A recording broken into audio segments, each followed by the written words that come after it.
Hello, welcome back to BLENDERSUSHI Live Noding. In this episode, we're gonna continue a little bit with our explorations of accessing mesh component using SpheriChalk. Um, I'm especially kind of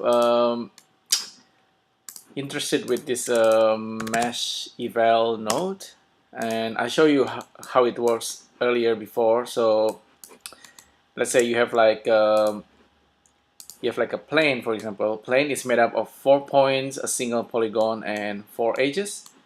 And we can actually grab this guy simply by clicking on this node. And this node will actually kind of change when we create another node. You can see that it's updating itself. By default, it doesn't do anything, unfortunately. You need to kind of look into the text and then find this text Mesh Eval node and kind of look at it, and you can kind of guess, okay, it has the edges information, vertices information. Vertices is actually the data that we want to look at for now. You can see this single plane is made up of 4 different vertices, and we can make any changes. Let's say I change one of them into a variable. I call it A. If I try to refresh, this guy updates, but unfortunately this node sometimes doesn't update by itself. So I don't know, sometimes I need to cut it and then reconnect and to get the result. Yeah, but that's okay for now. So that's actually moving one of the vertices. It's a index vertices with index number 3. If we look at it using the index viewer, so yeah, that's really, yeah, that's index number 3, and we can move it up and down, and of course we can also move it in any directions. There's actually one thing that I didn't know. It's a, let's say if we want to move the vertices 0 and 1 in maybe in x direction, but we want to keep the original value, which is -1 and 1, we can actually use some kind of expression. I just found out about this. We can do it like this. So I'm using this quotation mark and then kind of adding the variable that way. And if I update this node, I need to cut this and plug this again. And so now we actually kind of controlling these position x of indices 0 and 1. So that's kind of interesting, and definitely we can use that. Let's do a little bit of exercise. Instead of using plane or box, they're super basics. Let's try make a more interesting objects. For example, let's say you want to make like a Monopoly house. I'm gonna save it real quick, and then I'll try to model it a bit. I go to edit mode, and this is me manually trying to model something. Maybe just extrude this guy up a little bit for the rooftop, like that, and then scale it in X. We can do it that way. Perhaps maybe I should go all the way. You can keep it like this, but I'll just go all the way until it's 0, and then kind of maybe go to edit mode and remove double on this guy. Remove double so the top vertex is kind of connected, and also switch to edge mode and scale it a little bit in that direction. So we have a little like Monopoly house.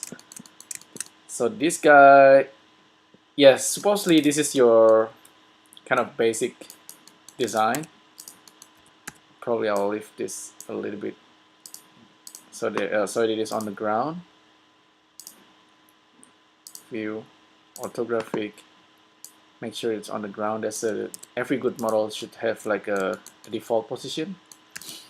Okay, it's rather basic, it doesn't have any door or windows, but at least it has like some kind of rooftop. So we can bring this into SphereChalk and turn it into a node. We can do that quite easily, of course, using the Mesh Eval. Just grab this guy, and then now we have our thingy. We can actually hide this somewhere else. We can actually delete it as well, but we're gonna keep it for now. And now we have our object, and we have the edges informations, vertices, and faces informations. So we can try to scope it. First of all, in order to see anything, we need to have some kind of variable. So I'll just put in like whatever. We have to do it like this. So that expression will work, and we keep the default value for that single vertices. So let's draw something, and let's kind of view the index value of this guy as well. Viewer index. Look at the vertices, background. We can see, okay, that's 0, 1, 2, 3, 4, 5, 6, 7, 8, 9. 8 and 9 is our rooftop, apparently. Okay, 8 and 9, so that's easy enough. We can make a quick changes here. So 8 and 9 should be the last two vertices, and this is the X of it. We have X, Y, and Z, and I want to be able to control the Z first of all. So I'll do it like this.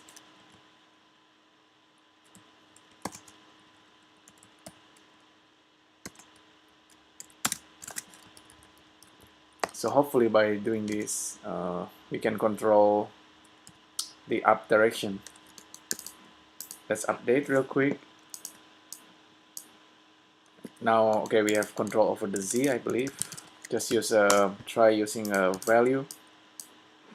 And there you go. Suddenly we have control over these bits of the rooftop. Yeah, very interesting, right? So because you can, on top of this, you can also control the, let's say you want to control this this length, the length of the roof. That's actually in the Y directions. It's also still indices number, vertices number 8 and 9.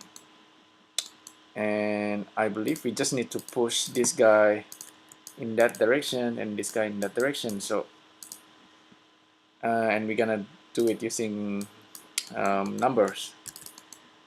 So we know that's in the Y directions. Let's try,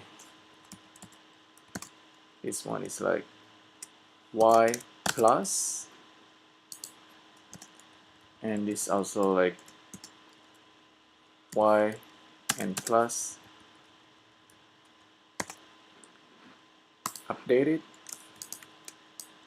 and let's check it out. So currently we have that kind of control, but I think we want the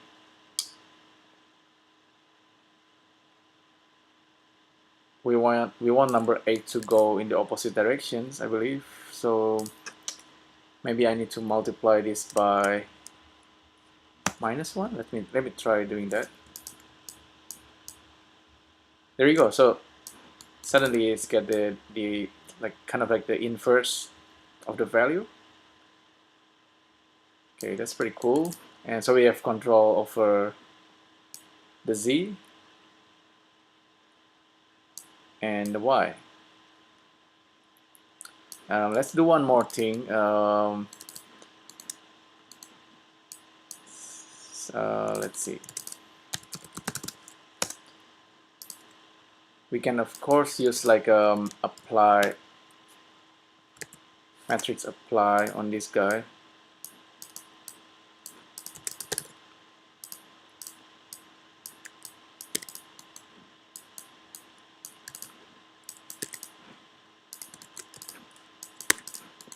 So we can kind of like scale it in the Z, for example. But if we are doing the scaling in the Z axis, we are also kind of like stretching this house, so we don't want that. We just want to, let's say we want to control just the roof area, like the top bit, and we want to keep the bottom as it is. For that, we probably need another kind of attributes that's controlling 1, 5, 7, 3, 8, 9. I think that should be pretty easy enough. We just need to add another attributes. In this case, I will call this roof. I'll try to call it roof. Maybe this should work. And update it. So we have roof. Roof is actually currently is controlling just the top bit only, just like this guy. But we want to also control this indices 1, 5, 3, 7. 1, 5, 3, 7. Okay, 1, 5, 3, 7. This is indices 1, I think. Roof plus this value. So currently we are only dealing like with the small values of vertices, and we are doing it manually because that's kind of easy at the moment. But at some point you realize that you can't do this anymore. If you have too many points, you need a different way to control all of this procedurally. So I'll show you the way to do that in another live noding. So that's 1, 1, 3, 5, 7. See, there is some kind of pattern. You see, if you see the bottom part, 0, 2, 4, 6, and then 1, 3, 5, 7. Those kind of indices numbers can become a pattern that you can actually control procedurally at some point. For now, we're gonna do it manually. So 1, 3, 5, 7. So this should be indices 1. This should be like 3. And it should be 5. So any good model, especially the one that's being generated procedurally, should have some kind of pattern. And that's how, if you want to control something, you need to understand the pattern. I think that's the theory. Okay, now we can control the rooftop only. So we can have like a very low roof house, and then we can control how high it is, and we can also control these bits. This house, if you go to some areas in the village, like in Malaysia, Indonesia, they have rooftop that looks like this. It's a bit funny, but that's also you can also have a house that looks a bit like this.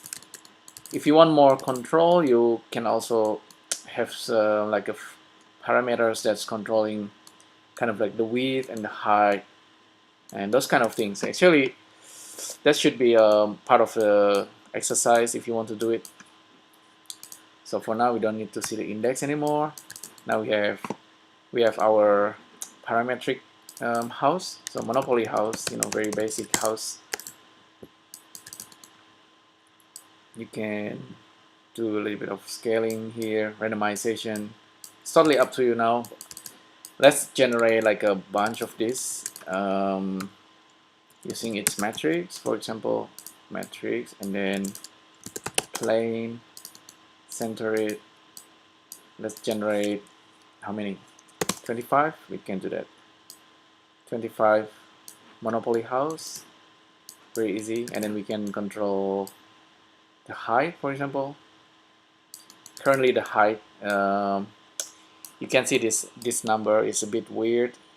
It doesn't go from 0 to maximum value. It doesn't have any minimum or maximum value. We just kind of eyeball it. At some point, we want to do a little bit of like housekeeping. For example, with the roof here, if you want to keep the default value, perhaps we want to kind of use math here and minus with this number. plug it in there. So now we can control it. See, that's actually like 0, and that's a 1 unit, 2 unit. In a way, this is kind of like a normalizing this house, but you don't need to do that for now. You can simply just play around with this value. Maybe use like random number generator, plug into this guy. Now we can have like a low house and then a high house, and then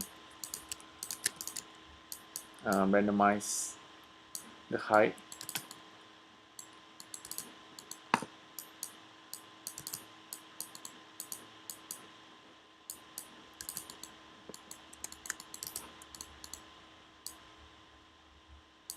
Okay, this is supposed to work actually, but it seems like it doesn't work. Wonder why. Let me try with maybe because I'm doing this thing. It's kind of, maybe I shouldn't do this. For now, this should just go in there, and then now the factorization is working again.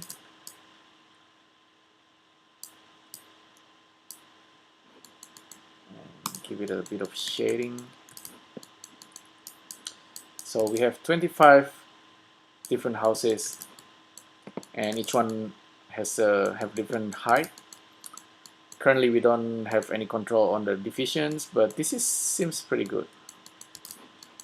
And we can also control the rooftop, the scaling of this guy.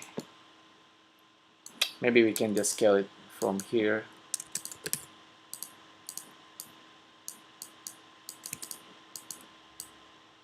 Scale it in the y-axis, for example.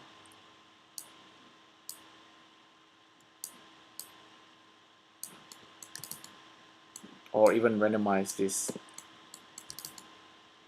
It should work with the vectorization. Let's play with this the height of this rooftop and use random number again. So yeah, now we have a house with a very short roof, and the tall one looks like a church, like cathedral.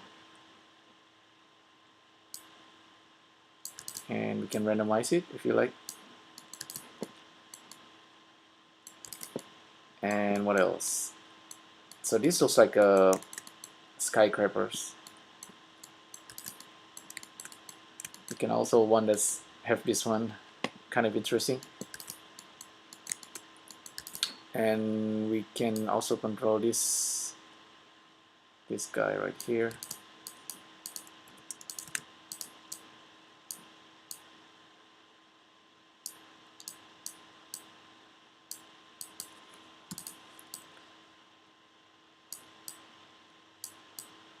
See, suddenly everything is more or less parametric. And if we make it like more like maybe 8 by 8, we have 64. You just simply tell it to make 64 different variations.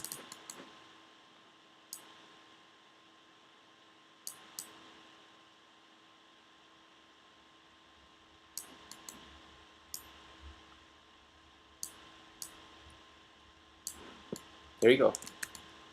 Simple Monopoly house, but with a bit of control using this Mesh Eval node.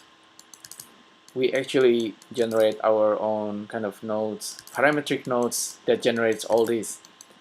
Like I said, you can also control the scaling.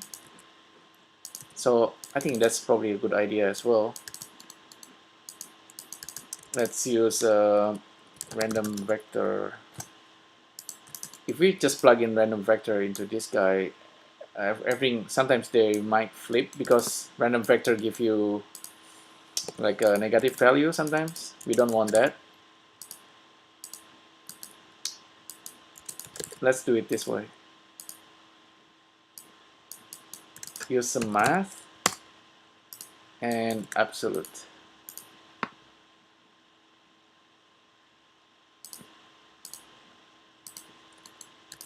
And this should be 1. And I think they should be right now. A little bit more interesting in terms of shapes. We can scale this and we get all kind of random shape of buildings or house. I don't know. But that's it.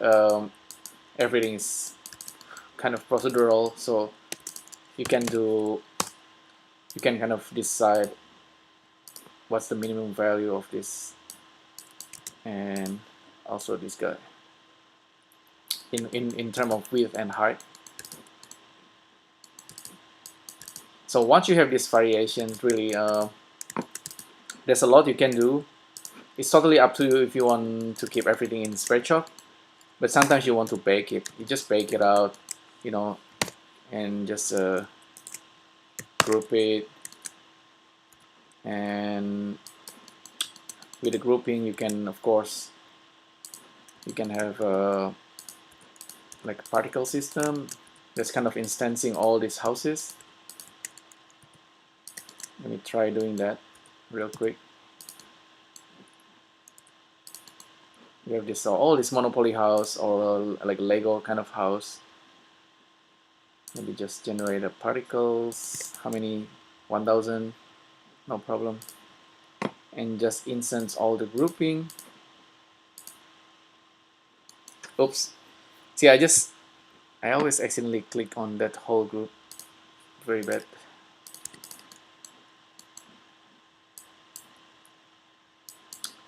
Rotation should be on. Or I think the building needs to be in the x-axis or something.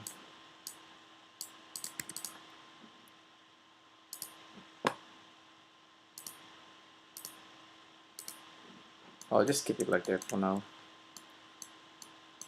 So we have a little bit, like a little village there. We have like 1000 houses. We can go higher or less. Oh, that's very dense. Little town there. Yeah, but I think you get the idea.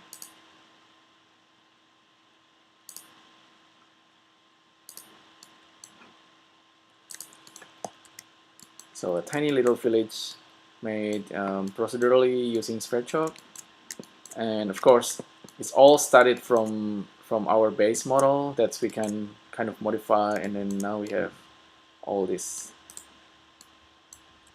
So yeah, hopefully this is useful, interesting. If you have any question, feedback, just let me know in the comment section below, and I'll see you in the next